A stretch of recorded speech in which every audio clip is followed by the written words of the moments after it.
الله بحمده سبحان الله وبحمده سبحان الله بحمده سبحان الله العظيم سبحان الله بحمده سبحان الله العظيم اللهم صل على حبيبك سيدنا محمد وعلى آله وصحبه وبارك وسلم اللهم صل على حبيبك سيدنا محمد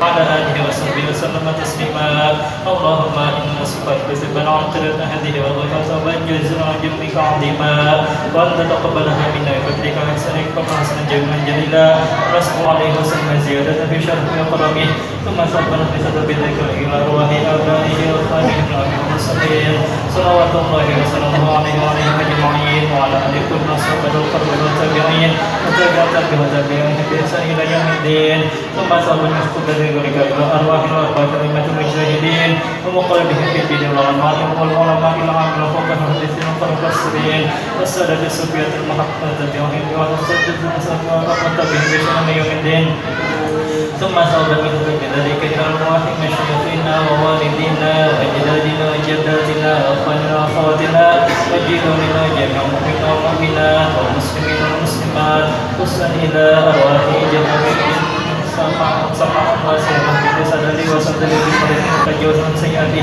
اللهم اجعلها بجأنهم من النار وحجابا لهم من النار وأسقا لهم من النار وسترا لهم من النار وحجابا لهم من النار ونجاة لهم من النار اللهم اغفر لهم وارحمهم وعافهم واعف عنهم وولدنا والديهم وسلهم وفروعهم اللهم انزل رحمهم فلا شفت على ظاهرهم اللهم انزل رحمهم فلا شفت على ظاهرهم اللهم انزل رحمهم فلا شفت على ظاهرهم برحمتك ارحم الراحمين ربنا تقبل منا انك انت السميع العليم وتب علينا انك التواب الرحيم وصلى الله على سيدنا محمد وعلى اله وسلم سبحان ربك رب العزة عما يصفون وسلام على المرسلين والحمد لله رب العالمين. Baginda Rasulullah Sallallahu Alaihi Wasallam beserta keluarganya, para sahabatnya, mudah-mudahan seberatahan kita mendapatkan syafaat Rasulullah Sallallahu Alaihi Wasallam.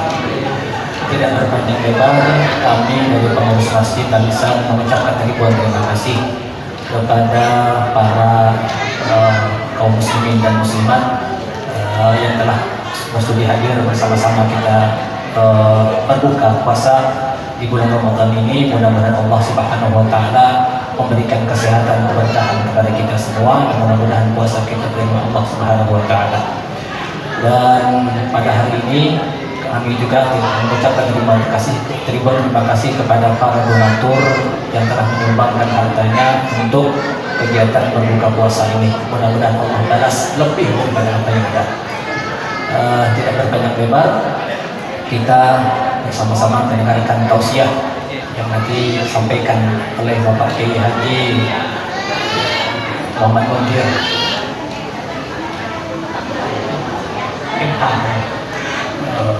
Kita bersama-sama mendengarkan tausiah, mudah-mudahan kita dapat memetik ilmunya. Bersama-sama di bulan Ramadan ini kita bertaklim sambil kita menunggu berbuka puasa. Mungkin itu yang dapat kami sampaikan. Waktu dan tempat kami persilahkan kepada Bapak Kiai untuk menyampaikan tausiahnya. Assalamualaikum warahmatullahi wabarakatuh. Waalaikumsalam warahmatullahi wabarakatuh. Assalamualaikum warahmatullahi wabarakatuh. Bismillah, alhamdulillah, assalatu wassalamu ala rasulillah Sayyidina Muhammad bin Abdullah. La hawla wa la quwwata illa billah. Subhanaka la ilma lana illa ma 'allamtana. Innaka antal alimul hakim. Rabbi shrah li sadri wa yassir li amri wahlul 'uqdatam min lisani yafqahu qawli. Amma ba'd. Adik-adik yang di sana bisa melihat ke sini semua. Ya, berbalik, tidak usah menghadap makanan. Ya, belum waktunya. Ya. Nanti biar beliuran. Bapak Ibu sekalian, para alim ulama yang dimuliakan oleh Allah Subhanahu wa taala, tanpa terasa puasa berlari begitu cepat sehingga kita sudah berada di pertengahan bulan Ramadan. Insya Allah hari ini ke-15, puasa 15. Itu berarti tidak lama lagi akan kita jumpai hari raya Idul Fitri. Ya, nggak usah gurau, lihat sini ya, lihat sini. Susah ceramah menghadapi anak-anak yang lapar. Lihat sini, nanti aja ngobrolnya. Pertanyaannya adalah apa yang sudah kita dapatkan dengan tarbiyah, dengan pendidikan Ramadan selama 15 hari. Apakah sama dengan sebelum puasa atau bahkan mungkin lebih parah dibandingkan sebelum puasa? Ini bisa terlihat baik dari ciri fisik maupun ciri psikis. Kalau ditimbang, timbangannya kok naik 5 kilo, itu perlu ditanyakan puasanya. Puasa kok malah naik, berarti pindah makan. Pindah makan, lalu memperbanyak tidur, sehingga ibadah-ibadah yang lain tidak nyambung. Terawihnya tidak bisa khusyuk, buru-buru. Terawih 8 minta gabung sama yang 20. Biasanya berapa itu panjang, tapi minta yang cepat 20. Sehingga di masjid sana sini itu kalau sudah 8 tinggal separuh. Tidak tahu sini mungkin, atau dari sini asalnya tidak tahu juga. Ini kasihan. Saya ingatkan sekali lagi, terawih itu nggak ada di luar bulan Ramadan. Saya ulangi, terawih itu nggak ada di bulan luar Ramadan.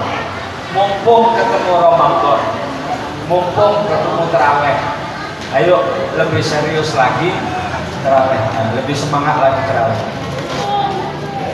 Baik, di ceramah yang singkat ini saya ingin menyampaikan satu cerita pendek untuk bisa kita renungi dengan mengambil manfaat dari puasa. Ya, satu saat ada pengantin baru, pengantin baru judulnya. Ada pengantin baru, istrinya bertanya kepada suaminya, wahai suamiku, apakah cita-citamu yang belum kesampaian sampai sekarang? Kata si suami, yang ada cita-citaku itu dulu kepingin ke pesantren, tapi sampai sekarang aku belum jadi santri, sudah kawin, sehingga nggak kesampaian. Kata istrinya, ya sudah, kalau memang itu cita-cita yang mau dicapai, silahkan suamiku pergi ke pesantren, ya, silahkan mondok di pesantren. Dapat 3 hari setelah bertemu dengan istrinya, dia berangkat ke pesantren. Pesantrennya di seberang harus naik kapal, berangkat naik kapal sampai di pesantren, ketemu kiai besar di pesantren, dipesani oleh kiainya, kamu tugasmu bersih-bersih sama nimba air. Ditugasi oleh kiainya bersih-bersih sama nimba air. 1 tahun dia di pesantren nggak diajari apa-apa, cuma disuruh bersih-bersih sama nimba air. 5 tahun dia di pesantren nggak diajari apa-apa kecuali bersih-bersih sama nimba air. 10 tahun dia di pesantren nggak diajari apa-apa, suruh bersih-bersih sama nimba air. 15 tahun dia di pesantren nggak diajari apa-apa, suruh bersih-bersih sama nimba air. Sampai 20 tahun di pesantren nggak diajari apa-apa, cuma disuruh bersih-bersih sama nimba air. Begitu sudah 20 tahun dipanggil oleh kiainya, kamu sini, kamu sudah 20 tahun mondok, silahkan pulang nemui keluargamu. Disuruh pulang, padahal nggak diajari apa-apa, suruh nimba air sama bersih-bersih. Ya karena menurut perintah kiai, baiklah Pak Kiai, sudah disuruh pulang. Dia ambil bekalnya, barang-barangnya, dia pamit sama kiainya. Setelah berjalan beberapa meter dipanggil oleh kiainya, kamu kesini dulu, sebelum kamu pulang aku titip 3 hal. Sebelum kamu pulang aku pesan 3 hal. Yang pertama pesanku, coba adik-adik dicatat ini. Yang pertama pesanku, kalau kamu sudah di masyarakat jangan sikut-sikutan. Apa tadi? Jangan sikut-sikutan. Yang kedua, kalau kamu sudah di masyarakat jangan ngurusi yang bukan urusanmu. Apa tadi? Jangan ngurusi yang bukan urusanmu. Wah, adik-adik ini kalau sudah lihat minuman tidak dengar suka. Adik-adik, lihat sini. Yang kedua pesannya adalah jangan ngurusi yang bukan urusanmu, ya, dengarin ya. Yang pertama jangan sikut-sikutan, yang kedua jangan ngurusi yang bukan urusanmu. Yang ketiga, kalau kamu sudah di masyarakat jangan bertindak sesuatu tanpa ilmu, jangan bertindak sesuatu tanpa pengetahuan. Jangan bertindak sesuatu kalau kamu tidak mengetahui akibat tindakanmu. Itu aja pesan Pak Kiai. Baik Pak Kiai, akan saya ikat pesan Pak Kiai. Mulailah dia berjalan, karena rumahnya di seberang, dia harus beli tiket. Beli tiket antri. Lalu begitu sudah antri, sudah dekat dengan loket, dia disikut oleh orang. Jatuh. Akhirnya barisnya diambil orang. Dia mau balas, orang ajar aku disikut.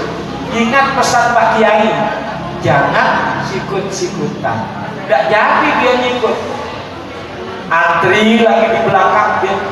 Begitu antri di belakang, tiket yang kapal pertama habis. Terpaksa dia harus antri tiket yang kedua. Antri dia tiket yang kedua. Setelah perjalanan kapal pertama beberapa jam, lalu ada berita, diberitahukan bahwa kapal yang pertama berangkat itu telah tenggelam dan semua penumpangnya mati. Alhamdulillah, gara-gara aku tidak sikut-sikutan, menurut perintah guruku aku selamat, tidak mati. Seandainya aku juga sikut-sikutan, aku naik kapal pertama, mati juga. Allahumma sholli ala Muhammad. Allahumma sholli. Turun dia dari kapal, berjalan di daratan. Begitu berjalan ada Algojo bawa pedang. Di sebelahnya ada perempuan setengah telanjang. Di bawahnya banyak orang mati, terpotong. Banyak orang atau mayat-mayat yang bergelimpangan. Dia lewat, merasa heran, kok ada orang mati nih, bergelimpangan, kok ada perempuan diikat, kok ada Algojo, siapa ini? Tapi karena pesan gurunya, jangan ngurusi yang bukan urusanmu. Apa tadi? Jangan ngurusi ya bukan urusanmu. Lalu dia nggak jadi nanya, jalan aja dia, nggak jadi nanya. Sudah lewat, dipanggil oleh Algojo, kamu sini, ya. Saya, ya, sini kamu. Ada apa? Kata si santri. Kamu nggak tanya siapa mayat-mayat yang bergelimpangan itu? Enggak. Kamu nggak tanya siapa perempuan yang diikat ini? Enggak. Kamu nggak tanya siapa saya? Enggak. Ketahuilah kamu bahwa saya ini suaminya perempuan ini. Istriku telah berselingkuh dan kuikat di sini. Siapapun yang nanya, aku bunuh. Mayat-mayat yang bergelimpangan ini adalah yang nanya siapa perempuan yang diikat. Jadi kamu nggak nanya, enggak, sudah kamu selamat. Gara-gara tidak ngurusin orang lain, urusan orang lain, dia selamat, nggak jadi dibunuh oleh Algojo.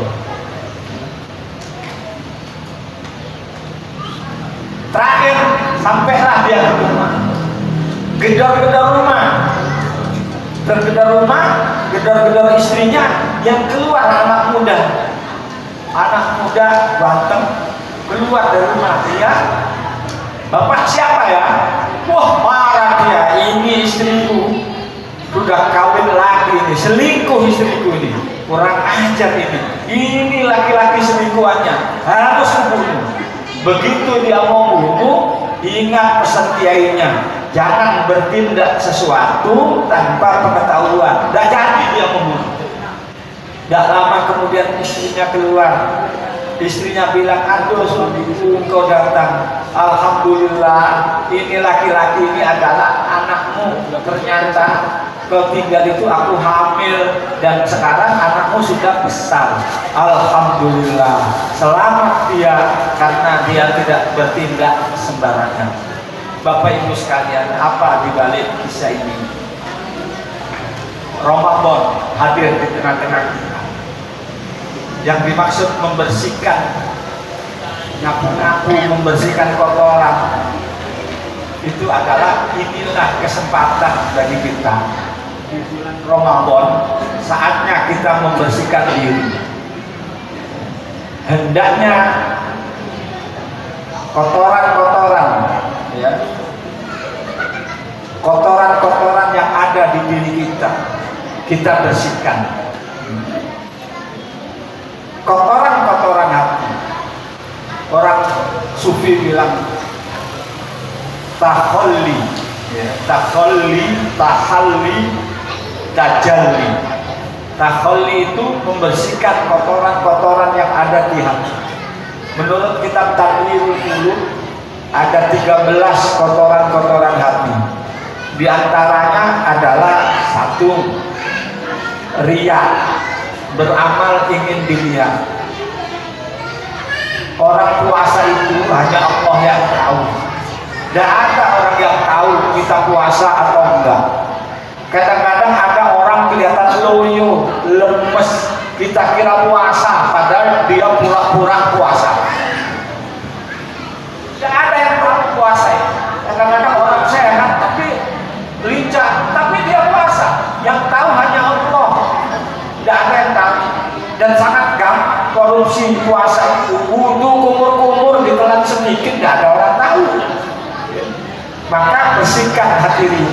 Hati yang beramal ingin dilihat, sum'ah ingin didengar, hasud, hasad, iri, dengki, ingin kenikmatan yang ada pada orang lain itu hilang, berpindah ke kita atau hilang. Itu hasud. Bersihkan hati kita dari hasud.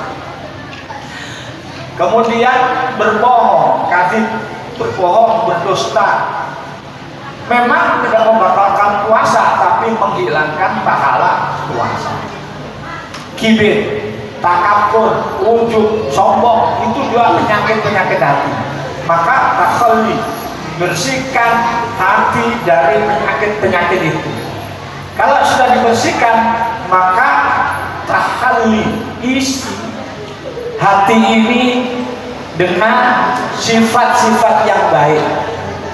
Kalau tadinya kikir, pelit, maka dengan puasa kita dididik untuk berbagi. Lapar kita sama-sama, kenyang juga dalam waktu yang sama. Orang yang puasa itu naik kepekaan sosialnya, hilang keserakahannya. Kenapa? Orang kalau disiapin lumpia 10, OT 10, tidak mungkin bisa menghabiskan lumpia 10, OT 10. Baru makan lumpia 1 sudah enak. Tambah OT cukup sudah.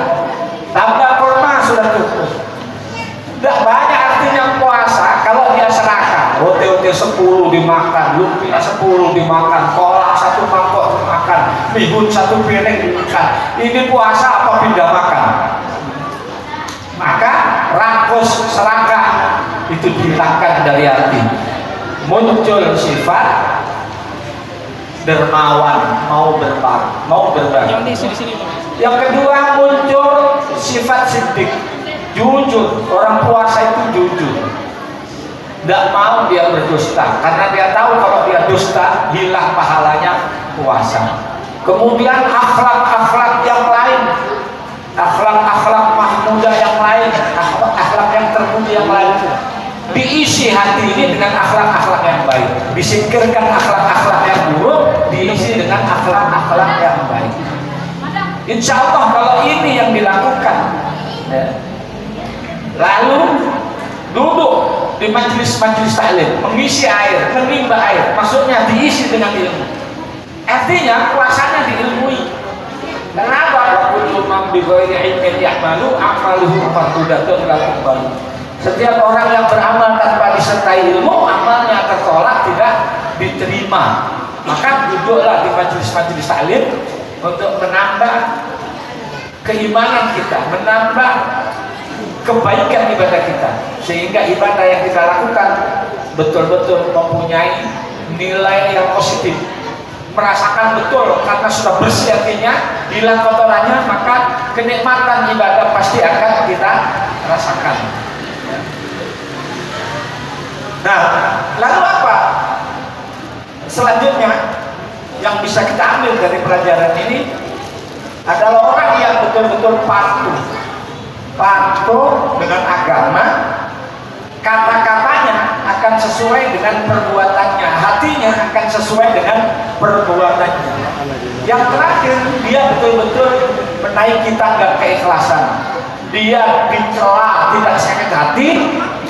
Dia dipuji, tidak bangga diri, tidak merasakan apa-apa. Antara dicaci dengan dipuji, tidak merasakan apa-apa. Semua dikembalikan kepada Allah. Barangkali inilah yang bisa disampaikan. Mudah-mudahan bisa menambah untuk memperbaiki sisa-sisa Ramadan kita.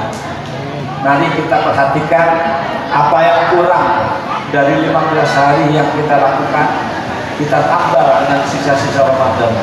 Jangan sia-siakan puasa Ramadan ini, karena inilah saat kita melipat gandakan pahala.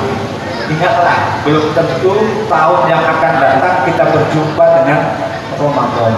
Al-mautu ya'ti bughdatan wal qabru sunduqul amal. Kematian seringkali datang dengan mengejutkan, sedangkan kuburan adalah petinya amal. Mutu qoblal maut, persiapkan kematianmu sebelum datang kematian menjemputmu. Akhirul kalam, wallahul muwaffiq ila aqwamit thoriq. Assalamualaikum warahmatullahi wabarakatuh.